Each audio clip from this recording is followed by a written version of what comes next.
Welcome back, everyone, to Sip and Talk.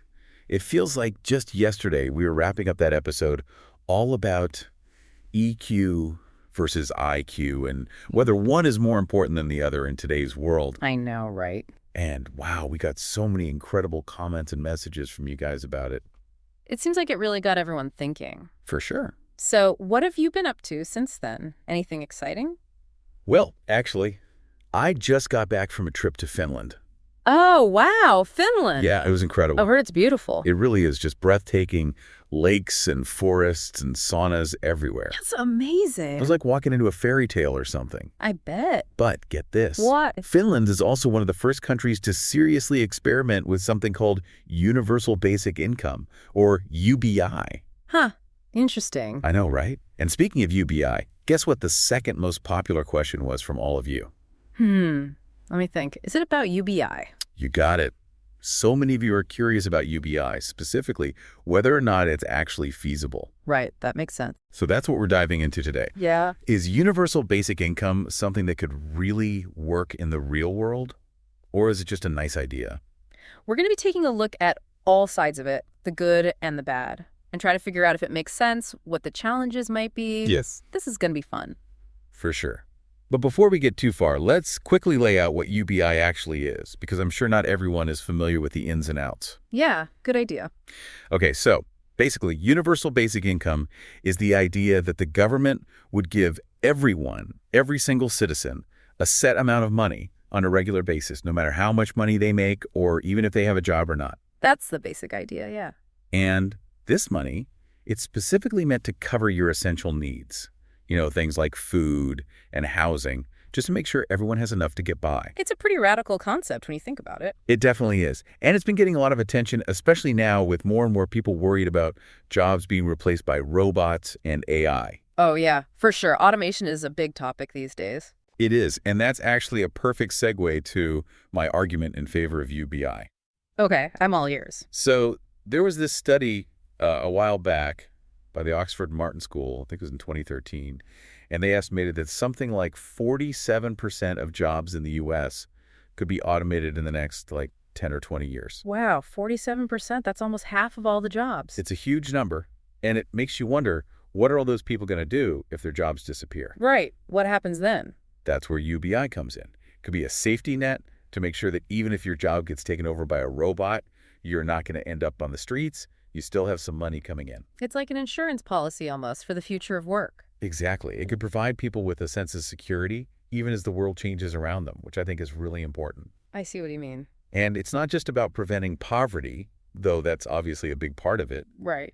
But there are also a bunch of potential benefits that we've seen in real-world examples of UBI, like pilot programs and experiments. Oh, tell me about those. Okay, so there was this one in India where a group of villagers were given regular cash payments for a set period of time. Okay, and what happened? The results were really interesting. They found that people started saving more money, their health actually improved, and even more kids were going to school. So just giving people a little extra money each month had all these positive ripple effects? It did. It shows that even a small amount of guaranteed income can make a huge difference in people's lives. That's really cool. I know, right? And then there was this other experiment in Canada called Mincome. Mincome. I've never heard of that one. Well, it's pretty fascinating. Basically, they gave people a basic income, and what they found was that it actually made people more likely to go after fulfilling jobs. Oh, really? That's not what I would have expected. I know. It seems counterintuitive, right? You'd think people would just sit around and do nothing. That's kind of the stereotype, yeah. But that's not what happened at all. Some people used the money to go back to school and learn new skills. Others started their own businesses. So UBI could actually boost entrepreneurship and innovation. That's what the Mincome Project suggests, yeah. It's like when people aren't constantly stressed about just surviving, they have the freedom to think bigger and pursue their passions. That's a great point. And there's actually quite a bit of research that backs this up. Studies have shown that when people get UBI, they don't just stop working altogether. Oh, interesting. Instead, they often find more meaningful work that aligns with their values. They're not stuck in dead-end jobs just to make ends meet. I see. So it's not about encouraging laziness. It's about giving people the freedom to choose work that they actually care about. Exactly. It could lead to a happier and more productive workforce overall. I can see how that could be a positive outcome, but wouldn't such a big change also come with some downsides? Well, I know you're probably thinking, won't people just become lazy and stop working if they know they'll get money no matter what? It's a common concern. I get it. But like I said, the evidence from these studies suggests that's not really the case. Okay, but there are other things to think about too, like how would we even pay for something like UBI? It would cost a ton of money to give everyone a basic income. That's the million-dollar question, right? Where would all that money come from? Exactly. But the good news is there are actually a lot of ideas out there about how to fund UBI. Oh, like what? Well, the Wikipedia article on UBI mentions a bunch of possibilities, like raising taxes on big corporations or wealthy individuals. That could work. Or maybe redirecting money from existing social welfare programs. Interesting. Or even, and this got out there, but maybe even a tax on robots or automated systems. A robot tax, now that's a new one. It's a pretty wild idea, but it shows that people are thinking outside the box to figure out how to make UBI work. Right. It's not like there's one easy answer. Each country would have to find its own way to fund it. Exactly. It would definitely depend on each country's unique situation. But I think the important thing is that we're at least having the conversation, exploring different possibilities, and keeping an open mind about UBI. Yeah, I agree. It's a complex issue that deserves careful consideration. Absolutely. It's not just a simple yes or no. There's a lot to weigh, both potential benefits and risks. But ignoring the possibilities altogether just doesn't seem like the right move, especially with all the changes happening in the world. I see your point.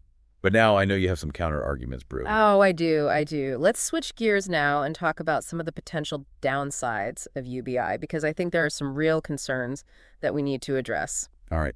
Lay it on me. Let's hear your perspective. All right. So one of the big things that worries me about UBI is inflation. Inflation, yeah, that's a common concern. Like if everybody suddenly has more money to spend, wouldn't that just make everything more expensive? It's definitely something to think about, and economists have been debating this for a while now. Right, because what's the point of getting extra money if everything just costs more? Exactly. And some experts think that if UBI is done right, the government could actually control inflation through things like taxes or interest rates. Okay, so there might be ways to manage it. Potentially, yeah. And some even argue that having more people with money to spend could actually boost the economy. How so?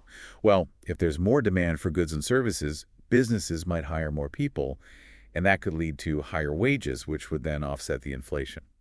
I guess that makes sense, but it seems like there are a lot of ifs involved. Yeah, it's definitely a complex issue, and we don't have all the answers yet, but I think it's worth exploring. True. And speaking of things we don't have all the answers to, what about the impact of UBI on jobs? Oh, yeah, the whole, will people stop working if they don't have to question? Exactly. I know you said earlier that studies have shown that people still want to work, even with UBI, but I'm still a little skeptical. I hear you, but I think it's important to remember that work isn't just about earning money. It's also about feeling like you're part of something, contributing to society. Yeah, I get that. But what about the people who are perfectly happy just getting by, maybe spending more time on hobbies or leisure activities instead of working? I mean, there might be some people like that, sure. But I don't think it would be a huge number. I guess we don't really know for sure. And even if some people did choose to work less, wouldn't that open up more opportunities for others who are looking for jobs? Maybe. But it also makes me wonder if there will even be enough jobs to go around in the future, with automation and all that. That's the big question, isn't it? How will work change in the coming years, and how will UBI fit into that picture? Right. It seems like UBI might force us to rethink our whole idea of what work is and how we value it. Totally. Maybe we'll see more people doing freelance work or working in the gig economy, or maybe even entirely new types of jobs that we haven't even thought of yet. It's exciting and a little bit scary at the same time. For sure.